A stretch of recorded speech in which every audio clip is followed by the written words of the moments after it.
Aangawoonni TPLF akka lakkoofsa Itoophiyaatti jalqaba bara haaraa 2015 irratti ibsa baasaniin marii nagaa mootummaa Itoophiyaa waliin godhamu kan jaarsummaa gamtaa Afrikaan gaggeeffamuuf qophii ta'uu beeksisan. Milkaa'ina marichaaf jecha waliigaltee dhukaasa dhaabuu gama lamaaniinuu raawwatamu hatattamaan akka waliigalamu qophii ta'uu TPLF ibseera. Waraana kaaba Itoophiyaa erga eegalee waggoota lamatti siqaa jiru kana irratti qaamolee hirmaatan walitti araarsuuf tattaaffiin hedduu taasifameera. Garuu hanga ammaatti waraana balaafamaa lubbuu lammiilee gaaga'aa jiru kana dhaabsisuu irratti bu'aan argamee hin jiru. Qaamolee mariisisan ilaalchisee mootummaan Itoophiyaa gamtaan Afrikaa ga'ee mariisisuu akka fudhatu kan fedhu yoo ta'u, humnoonni Tigraay ammoo pirezidaantii Keeniyaa yeroo ammaa aangoo isaanii obba'ee Uhuru Keeniyaataan jaarsa araaraa gochuuf fedhii agarsiisaa turan. Durataan gamtaa Afrikaa Musaa Faaqii Mohaammed sanbata darbee Tiwiitara isaanii irratti akka barreessanitti Obasanjoo irratti amantii guutuu akka qabanii fi Itoophiyaa fi naannawa isheetti nageenya fi araara waaraa fiduuf qaamolee hunda waliinuu akka hojjetan ta'uu ibsaniiru. Ibsi haaraa TPLF erga dhaga'amee dhaabbileen idil-addunyaa fi mootummoonni alaa ibsicha faaran simatan.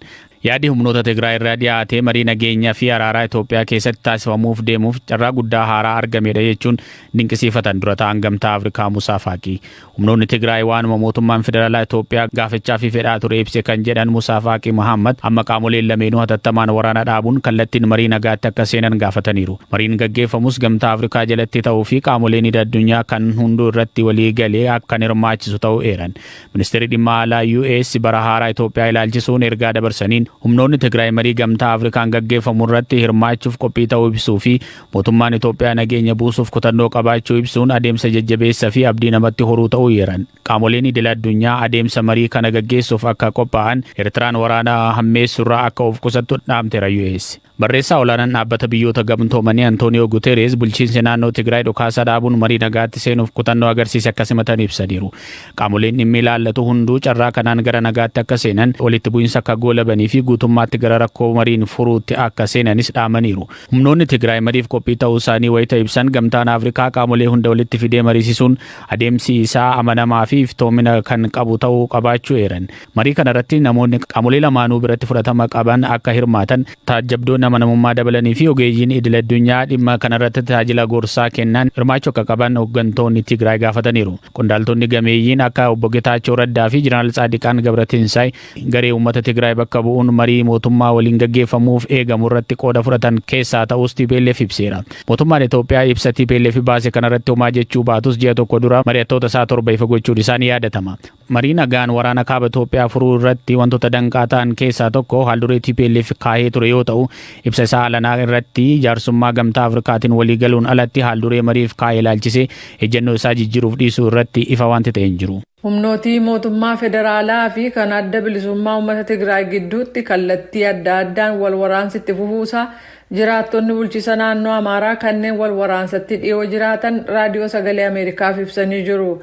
Godina Gondar dhiyaa konyaa Matammaa keessa namni jiraatan tokko akka jedhanitti naannoo daangaa Itoophiyaa fi Sudaan irratti har'a ganama wal waraansa jabaa gaggeeffamaa ture.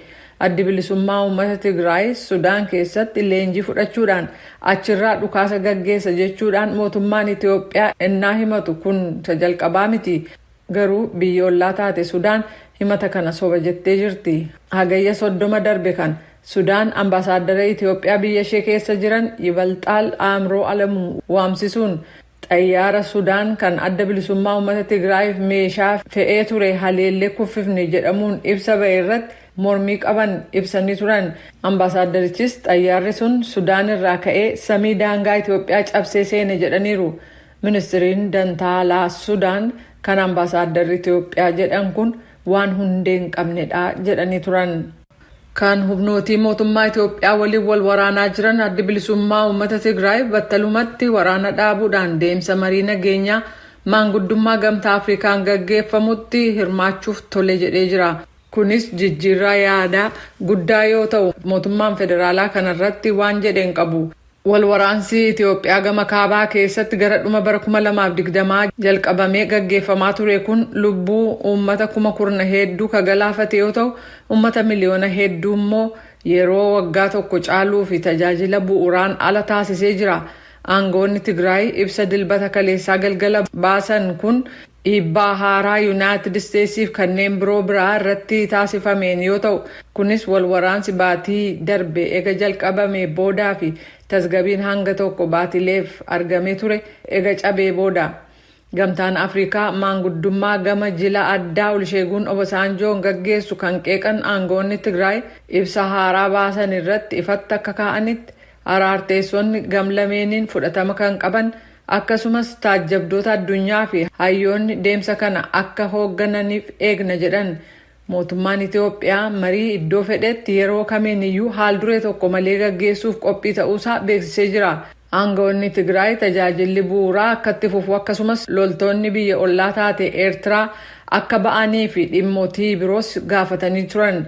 Yuunaayitid Isteets, Gamtaa Afrikaa fi tokkummaan mootummootaa ibsa haaraa aangoonni Tigraay baasan kan simatan yoo ta'u, Yuunaayitid Isteets gama isheen Eertiraa fi kanneen maqaa hin dhahamin kabiroon warra walitti bu'iinsa kanatti boba'aa naqaa yookaan hammeessaa jiran ittiin jette gocha kan akka dhaabaniif gaafattee jirti. Barreessaa dureen tokkummaa mootummoota Antooniyoo Guutarees walwaraansa Itoophiyaa gama kaabaa keessaa battalumatti dhaabuun karaa nagaan furuuf qophii ta'uu ibsuun ibsi mootummaan bulchiisa naannoo Tigraay baase simatanii jiru jechuudhaan dubbi himaan jaarmeechaa Steefan Jurik ibsanii jiru. Gamtaa Afrikaa jalatti deemsa nageenyaa gaggeeffamutti hirmaachuuf fedhii qabaachuun isaanii kan nama ajaa'ibsiisuu jedhan Guutarees. Gamni hundumtuu carraa kana nagaa buusuuf akkasumas hokkara guutummaan dhaabuudhaan mariif gattaa'uu akka qaban gaafatan. Deemsi marii Gamtaa Afrikaan gaggeeffamu kan amananii duubatti tuun harkifatiin marii nageenyaa jalqabuuf hunduu haala akka mijeessan Guutarees gaafataniiru jedhameera. Tokkummaan mootummootaa deemsa nagaa Gamtaa Afrikaan gaggeeffamu deeggaruuf qophii ta'uusaa ibsuun fulbaana 11 kabajamee kan oole waggaa haaraa Itoophiyaa sababaa gochuun lammiiwwan Itoophiyaa maraan waggaa haaraa ka gammachuuf kan nagaa siniif haa ta'u jechuun Guutarees hawwii qaban ibsuu isaanii dubbii himaan tokkummaa mootummootaa Steefan Jurik ibsanii jiru. TPLF adeemsa nagaa cimaa jaarsummaa Gamtaa Afrikaatiin geggeessamu hirmaachuuf qophii ta'uu dubbatee jira. Akkasumas yeroo jalqabaaf garee marii araaraa ofiisaa ituun turin bobbaafachuuf qophii ta'uu ibse. Bulchaan mootummaa naannoo Tigraay Dabratsiyoon Gabra Mikaa'el bara haaraa Itoophiyaa kaleessa reefuu eegale baratti walitti bu'iinsi gama kaabaa karaa nagaan akka furamuuf adeemsi jiru itti fufuu ta'a jedhan.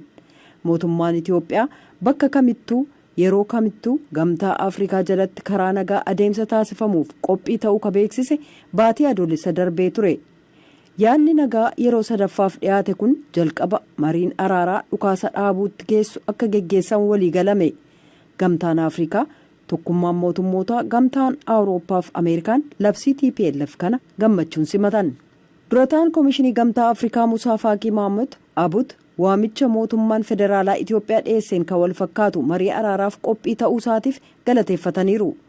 Durataan kun dabalataan qaamoleen lamaan hatattamaan dhukaasa dhaabuuf akka hojjetan kallattiin marii akka geggeessan adeemsa Gamtaa Afrikaan durfamu jalatti gamtaan waliigalteerra ka ga'u michoota sadarkaa addunyaa walitti qabaniiru.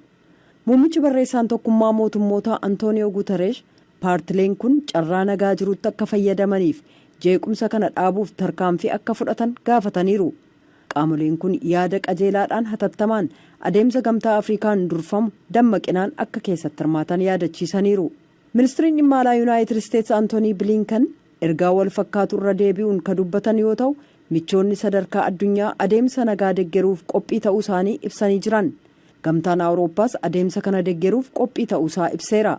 Bakka bu'aa olaanaa gamtichaa kan dhimmootii alaaf imaammata nageenyaa ka ta'an Joosef Booreel carraa kana hunduu fayyadamuu qabu jechuudhaan Tiwiitara isaanii irratti barreessaniiru. Barreessaa olaanaan IGAD Dr. Gabayyoo Warqineh ibsa kennaniin mootummaan federaalaa fi TPLF hariiroo isaanii irratti amantaa akka horataniif dhimmoota hafan hunda akka furan waamicha dhiyeessaniiru jechuun Kennedy Abaate gabaaseera. Gama biraatiin jilli addaa Yuunaayitid Isteets ka gaanfa Afrikaa Maayik Hamer bakka bu'aa olaanaa dhimma gaanfa Afrikaa ka Gamtaa Afrikaa Oluseegun Obasanjoo waliin Finfinneetti wal arganii jiran. Mission for African Union ka jedhamu ergamni Yuunaayitid Isteets ka Gamtaa Afrikaa akka ibsetti bakka bu'oonni lameen haalatti Yuunaayitid Isteets carraaqii gara marii araaraa mootummaa Itoophiyaaf adda bilisummaa uummata Tigraay gidduutti geggeessamuuf Gamtaa Afrikaan hoogganamutti geessu gargaaruu dandeessisu irratti mari'atan.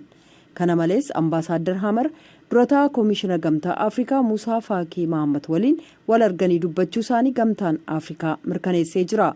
Waahiloonni keenya sadarkaa addunyaa deemsa araaraa wal dhibdee Itoophiyaa keessaa furuuf hoogganummaa gamtaa Afrikaan geggeessamu deeggaruun barbaachisaa ta'u waliigallee jirraa jedhan dura taa'an koomishinicha gamtaa Afrikaa.